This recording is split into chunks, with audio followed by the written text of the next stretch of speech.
যারা ওকে ডেকেছিল এই সভাতে তাদেরকে আগে তুলবো, তারপরে আপনার কাছে যাব। এক সপ্তাহ পরে মুর্শিদাবাদে যাচ্ছি, আমি প্রমাণ করে দেব। আপনি কান খুলে শুনে রাখুন, আপনাকে এইভাবে ধমক হুমকি বেপরোয়া লাগাম ছাড়া কথা বলতে দেব না।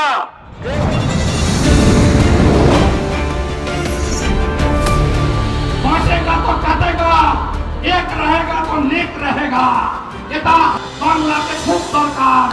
হিন্দু যদি বাঁচতে চাও, হিন্দু যদি বাঁচতে চাও, পশ্চিম বাংলায় পূজা করতে গেলে হাইকোর্টে যেতে হয়, গেরুয়া ধ্বজ নিয়ে বেড়ানো যায় না। বদলা আমি নিব, ভরসা আমার উপর রাখুন। জয় শ্রীরাম। জয় শ্রীরাম, জয় শ্রীরাম।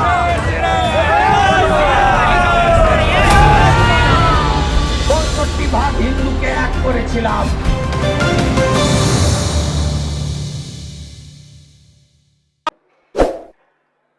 একটি গুরুতর এবং অত্যন্ত অ্যালার্মিং বিষয়ে আজকে সভা যখন মিলিত হয়, তখন পয়েন্ট অফ অর্ডারের মাধ্যমে মাননীয় বিধায়ক নাগরাকাটা, সম্মানীয় পুনা ভাংরা, মাননীয় বিধায়ক কালিয়াগঞ্জ উৎপল মহারাজ এবং অন্যান্য একাধিক বিধায়ক এখানে তুলে ধরেছেন নওদা বিধানসভার বিধায়ক মাননীয় হুমায়ুন কবিরের দুটি জায়গায় অত্যন্ত আপত্তিজনক সাম্প্রদায়িক এবং সমাজ এবং রাজ্যের পক্ষে ক্ষতিকারক বক্তব্যের উপরে। আমার সঙ্গে পরিষদীয় মন্ত্রী ডক্টর শঙ্কর ঘোষ যোগাযোগ করেছিলেন। আমি তাকে আশ্বস্ত করেছিলাম যে মাননীয় অধ্যক্ষ মহোদয় অনুমতি দিলে আমি এই সংক্রান্ত একটি স্টেটমেন্ট হাউসে রাখব। প্রথমত, মাননীয় হুমায়ুন কবির যে বক্তব্য রেখেছেন, এই বক্তব্য আপনাদের কাছে আমি পড়ে শোনাচ্ছি। 26/6/2026 afternoon, Humayun Kabir MLA Nowda AC, তিনি একটি উনার পার্টির মিটিং কাশীপুরে রেজিনগরে করেছেন।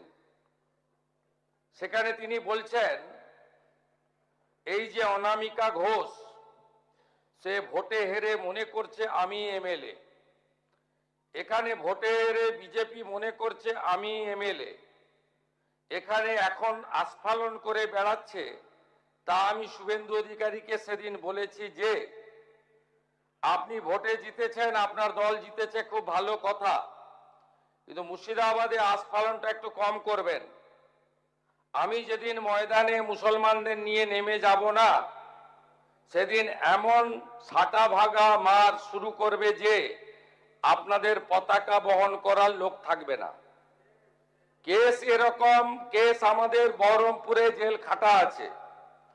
5000 লোককে আপনি বহরমপুর সেন্ট্রাল জেলের যা আয়তন, তাতে 4700 বা 4800-র বেশি লোক ধরে না। লাখে লাখে লোককে রাস্তায় নিয়ে নামাবো আর সাটা ভাঙা মার দেব আর জেলে যাব। কদিন জেলে আটকে রাখতে পারবেন, কত খাওয়াতে পারবেন দেখব।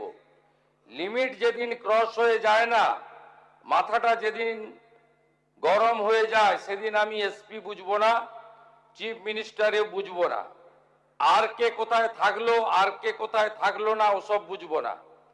আমি নিজেই নেতৃত্ব দিয়ে দাঁড়াবো। এটা একটা ইনসিডেন্ট 1। ইনসিডেন্ট 2, শক্তিপুরে দুয়ারা ঘাটে 8 তারিখে, সেখানে উনি বলছেন ভোটের আগের দিন আমার নিজের ভাইপোকে অ্যারেস্ট করেছে এই ওসি। এই আমি তো ভাষা বলতে পারবো না, এই বাচ্চাকে আগে দেখব, তারপরে ভাষাটা আমি অমিট করছি। এই বাচ্চাকে এমন শিক্ষা দেব, এর বাবা 14 গোষ্ঠীর নাম ভুলিয়ে দেব। এ লালগোলাতে 500 মুসলমানের লাইফ শেষ করে দিয়ে এসেছে। সত্যভাবে বলবো, এই ওসিকে এখান থেকে সরানো শুধু না, একেবারে অকেজো পোস্টিং দিতে হবে। যদি না দেয় 10,000 লোক নিয়ে থানা ঘিরে একে কলার ধরে থানা থেকে বার করব, পারলে আমাকে রুখে নেবেন। এই দুটো ইনসিডেন্টের পরে আমার মনে হয়েছে যে এনাফি জানাব, সময় এসেছে এই ধরনের লোককে সবক শেখানোর। আপনাকে আমি পরিষ্কার বলছি, মমতা ব্যানার্জি মুখ্যমন্ত্রী নন। আপনি দুর্বল মুখ্যমন্ত্রী পেয়ে যা খুশি করেছেন, যা খুশি বলেছেন। আমি আপনাকে বলে গেলাম, আমরা দুটো এফআইআর স্টার্ট করেছি। Rejinagar PS case number 219/226, dated 26/6/2026, under section 152, 192, 196, 197, 224, 299, 351 within bracket 2, 352, 353 of the ভারতীয় ন্যায় সংহিতা। ইনসিডেন্ট নাম্বার 2 তেও আমরা শক্তিপুর পিএসএ 176/226-এ আরেকটা কেস ইস্যু করেছি। সেই কেসেও আমরা ভারতীয় ন্যায় সংহিতার সমস্ত সেকশন লাগিয়েছি। এবং আমি আপনাদেরকে অ্যাসিওর করছি, এত বড় ক্ষমতা আপনাকে কেউ দেয়নি। আপনি মুখে যেগুলো বলেছেন, আপনাকে আমি বলে গেলাম, আপনি কেন করছেন আমি জানি। আপনি কেন করছেন রাজনৈতিক কারণটা আমি জানি। আপনার এজেন্ডা 2 ছিল। 1 এজেন্ডা, ভরতপুর, রেজিনগর, নওদায় সব নির্বাচিত পঞ্চায়েত যে দলেরই হোক ভেঙে আপনার পার্টিতে নিয়ে যাওয়া। আপনি সেটা করতে পারছেন না। আর দ্বিতীয় হচ্ছে, আপনি 2টো সিটে জিতেছেন, নিয়ম মেনে একটাই রিজাইন করেছেন রেজিনগর।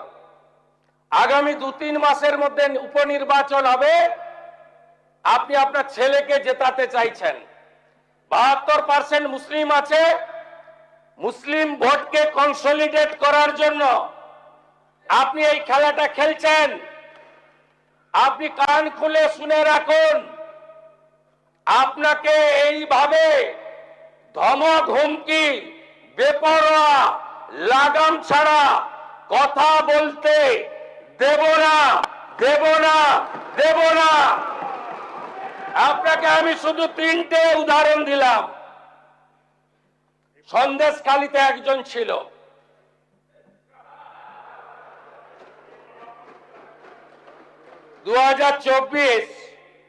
পয়লা জানুয়ারি বলেছিল তৎকালীন বিরোধী দলনেতা এলে তার হাত কেটে পায়ে, পা কেটে হাতে লাগাবে আর চামড়া ছাড়িয়ে মেদিনীপুরে পাঠিয়ে দেবে।